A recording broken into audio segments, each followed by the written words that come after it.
Story 1. My 29 male wife. 25, female of 2 years, insists on moving from the USA to the UK for at least a year, with or without me. I'm so conflicted I've posted here before. New developments, married 2+ years, no kids. Living in the UK has been a childhood dream of hers, but she only floated the idea to me in all seriousness about a week ago. She's about to finish graduate school and is looking for her first job. She loves the idea of her life being an adventure, and she feels sorry for boring people I've been working for about 6 years now. I'm a career guy with a ton of focus, but I can't work in the UK easily. My American credentials put me at a massive disadvantage. I have no support structure there, I know nobody, and my family is very important to me. Family is not important to her at all. She has a broken relationship with hers, and she's told me for years that I am the only thing preventing her from moving anywhere new now. It's coming down to the wire. She's absolutely committed to doing this thing despite seeing how depressed I've become. I'm a wreck, going into crying fits and feeling less motivated to take care of myself. Her ideal solution for me is to just go with her, even if it means taking a crap job or being jobless for a while, because in no way will she compromise her plan. We've talked about separating or doing long distance, but she sees it as a failure on my part as a husband, because in staying behind, I would be putting her second. But on the other hand, I deeply resent the idea of pulling up all my roots to do something which only started germinating very recently, something that was never discussed before we got married. I resent her for her willingness to abandon me, and she resents me for my willingness to abandon her. Her defense is that up to this point, she's been compromising to be with me. We live in a big city, which is giving me a fabulous career and a fabulous education. She once loved living here, but she's become increasingly tired of it. I'm willing to move with her to another city she loves, 4 hours away on the East Coast, as a compromise, despite my initial reluctance to do so. And I've made a career move in preparation for that option. Despite our love for each other, we have deep-set resentments for each other, which bubble up from time to time. Her resentment for my anxiety about huge life changes, and my emotional commitments to other things in my life, my sense of home, my family, which have been inconveniences for her, and my resentment for her lack of emotional commitment and her anger towards me. We have no sex life. It's been dead for a year at least. I have no idea what to do. It's like the old saying, heads you win, tails I lose too long. Didn't read my 29, male wife 25, female of 2 years, insists on moving from the USA to the UK for at least a year, with or without me. I'm so conflicted. Story 2. My wife, who wants a divorce, is angry that I'm moving out. Am I the asshole? My wife and I started the process of separation late last year at her request. The living situation has become very challenging. Some basic info: my wife and I have been married for close to 7 years in CA. We are in our late 30s. She has decided that she wants to find out who she is away from me and wants to divorce to start over, and maybe we'll find each other again. She feels since I have always given her everything, she has become useless as a human and can't contribute to our relationship. She says she still loves and respects me, but wants more from our relationship and from herself. We have no children. I don't want a divorce, but she is pretty determined at this point. I have always been the primary breadwinner of the household and support her in any endeavors she pursues, from photography, painting, design, plants, etc. She was always trying to find a new path. She works odd jobs at this point and brings in maybe less than $10,000 to the household per year. When we got together, she was burnt out on a career and started trying to find a new path. She has made it clear she doesn't want anything from our assets, as it would be stealing my effort. We own 4 properties, 2 cars, paid off, about $600K plus in investments, no debt other than mortgages. I've brought this up multiple times that we can divvy out our assets to get her started, but she is very against it. Her family is fairly wealthy from outside the USA, and she wouldn't have trouble getting decent financial support from them. Her therapist convinced her to do a trial separation before committing to divorce. When we started the separation process, it was very difficult to be in the same house together. She said she wanted to move out, and I supported her in this. The primary issue is she doesn't have much money, $500, in her private checking, so I told her she could have whatever she wanted. We had over $80,000 in our savings at the time, and said she could get started with that. She refused. She said the money was my effort, and it would be stealing. Despite my efforts of telling her it's our money and not my money, she continued to decline. I said that I could loan her the money, but she refused and said I was manipulating her to take money and would have more control over her. She said she wanted to save up and move out. My heart was breaking every day staying in the house. While not working, I would just lay in bed and cry. I decided to stay with family in Indiana for a while. She was upset by this, as she said she was the one that was supposed to leave the house. I told her she wasn't making progress quick enough to move out, and I needed to leave because I was really sad, depressed. While I was visiting family, I made the decision to buy a very small condo close to my family. I figured I could live closer to my family, and she could stay in the current house until she was ready to figure out what she wanted to do. I consulted her about moving. At first, she was supportive of this, but was still upset that she would stay in the house and rely on me to pay the mortgage. I offered money again and told her to set all the terms, but was just met with hostility. She told me I was being controlling and manipulative. When I asked her to clarify how she viewed I was doing that, or I would express that was not my intention, she would get more upset. Things just remained static for some time. A couple weeks ago, I came back to our house to pack the remainder of my belongings. Our relationship seemed to be doing well, and even seemed like we might pull through this. Then she just broke down tonight. She said it's not fair that I have money and can move away, that I'm disrespectful towards her, that I can just throw money around and go have fun. I said I didn't view moving as fun, and starting in a new city where I have very few connections is going to be difficult for me. I told her I wasn't trying to be disrespectful and asked how I can support or what are some options we can move forward with. She just kept coming back to how angry she was with me. I figured maybe she was just really upset and just needed to vent, so I just did my best to listen and empathize with her viewpoint. After her attacks started to get more personal mean, I asked her what my options are. She yelled at me saying that she doesn't care about my options. It's her options she's concerned about, and she feels like she doesn't have any. So she is angry at me and calling me an asshole for moving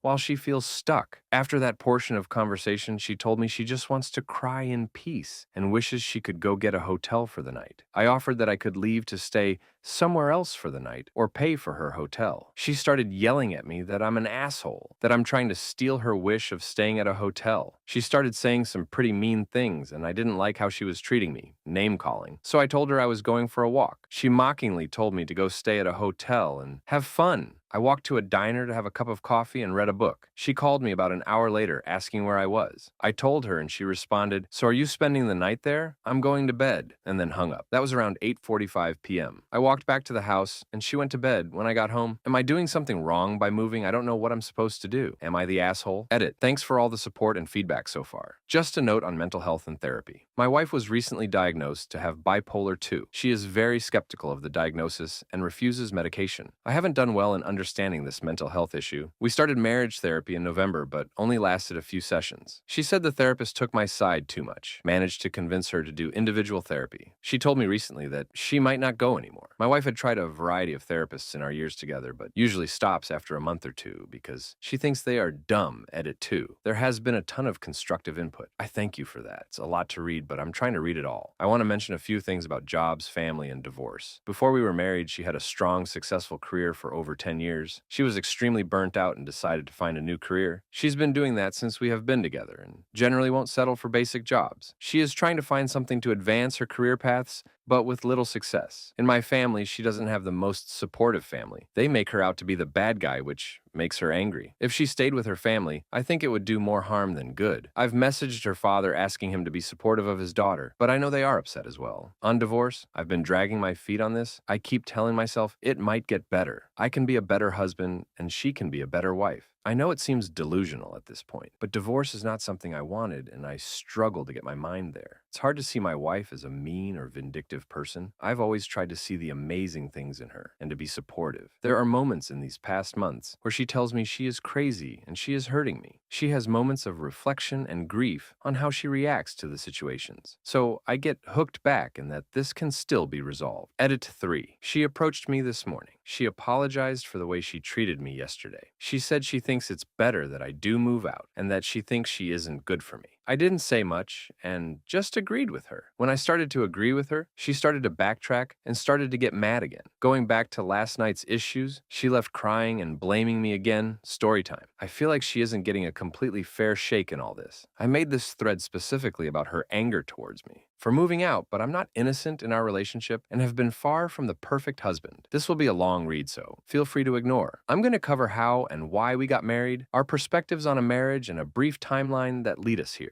My perspective on a healthy marriage is we are each confident in ourselves. We want each other and do not need each other. We support each other and cheer each other on. We are there to help bring out better versions of ourselves. We listen, empathize, and respect one another. Her perspective that I learned much later is that we need to create a family together, not with kids, but that we have a life project such as having the same jobs or hobbies, that we are always with each other in every moment, that we move slowly in life. An example she likes to use is that if we are walking in a park, there should be moments where we see a beautiful plant and sit there and contemplate the plant, that we are always on the move, exploring our surroundings, that we have the same schedules, as in when she gets up, I get up, and when she goes to bed, I go to bed. Some people viewed our relationship as a Hallmark story. She was a foreign exchange student at my dad's house 22 years ago. I lived with my mom and would visit my dad. We had crushes on each other, and she invited me to prom. We dated very briefly before she went back to her home country. We fell out of contact when we went to college. Fast forward 15 years, my dad had cancer, and he is going to die. I reach out to her, asking if she wants to say any goodbyes. We start talking a lot, and she decides to come see him in person. We fall madly in love, bringing us back to teenage years. My dad recovers, or so we think. We want to stay together and not worry about long distance, so we get married. 2 weeks after that, my dad died. I tried to be the stable person for my family, and never really had a chance to grieve, nor did I go to therapy. When we first got together, I didn't need to work much. We were very active physically and mentally. A few months after my dad died, we went on a road trip with friends, and one of them died in a motorcycle accident. I felt like I was surrounded by death. I didn't go to therapy, and I reverted into a computer screen. I played lots of games to distract myself. We still did a lot of things together and traveled a fair amount, but not up to her standards. I didn't really explore the city much with her and wasn't good at getting her involved in my friend circle. At one point, I told her it's important she makes her own friends. My friend circle at the time were all co-workers. She expressed her concerns to me about gaming and exploring the city, and I took what she said seriously. I said I need help working through this and want her patience and support. I unfortunately didn't get that fast forward, and I think things are getting better. When I ask her, she says things are better, but in reality, she is harboring loads of resentment. Pandemic hits. We are with each other 24/7, and I work remotely. Pandemic was kind of fun for the first 6 months. We created a cafe on our back patio where we were the only guests. We had Netflix binge days, board games, and family Zoom calls. I get bored out of my mind at some point and play a lot of games again. I think this is okay because she is watching TV, handcrafts, etc. Later, I found out she wanted us to be doing a family project together. Not something we are both interested in, but something she is passionate about. So in this case, breakfast was extremely important to her. So I made adjustments to get up earlier to start making breakfast with her. The theme here is if she is bothered by something, I do my best to adjust within reason. I'm far from perfect in this, and I do fail, but always try again. I'm a fairly introspective person and want to become a better human and husband. The main issue overall with this is that even when I adjust, she still holds resentment. Also, an important bit of information. My wife has some medical issues that knock her out of commission for about 5 to 7 days a month. Every time this has happened for the past 6 years, I take care of her physical necessities like food, medicine, massages, and emotional necessities like listening, comfort, support, lots of hugs. 4 years into our marriage, my 13-year-old dog is diagnosed with congestive heart failure. I've had my baby girl since she was 2 months old. I spent a lot of time taking care of her and thousands of vet visits. I started not going on trips, not going out for some activities, and generally staying home a lot. Going to dinner or under 3-hour events were fine, but I generally didn't leave my dog alone for long. Because we were home so much, I would entertain myself when my wife went out with friends or she was doing things. But she had grown resentful that we weren't doing anything because of the dog. This happened for 2 years. She felt like she sacrificed her life to come to a country she didn't want to be in or like, that it would be okay if I gave her the attention she deserved. She felt alone. This broke my heart. When my dog died, I was a mess, but I vowed to build a better family with her. We traveled for close to 3 months. We started planning to move somewhere and start exploring the world. I thought things were going great. I wasn't playing games anymore. We were very active again physically, and we were planning for the future. Then she dropped the divorce, but on me a few days after my birthday, after seeing all the comments about bipolar 2, I think it's always been an active part of our relationship. I've seen this pattern before, but thought it was my fault. I have a hard time distinguishing what is a normal relationship and what is not at this point, or if I'm a piece of shit or not. From the outside perspective, our friends and family think I'm extremely good to my wife. From her perspective, she doesn't do much depending on her mood. This is a very high level high-level overview, but hopefully gives more context and empathy towards her edit 4. Thank you everyone for your input. I read every single comment and message, though I don't have the time to respond to all. All this feedback gave me pause and encouragement. The overwhelming majority of you have been supportive and practical. I will be applying what I have learned in the meantime and frequent a therapist more. I move out next Thursday and will provide an update on how things go when I'm settled. Wish me luck.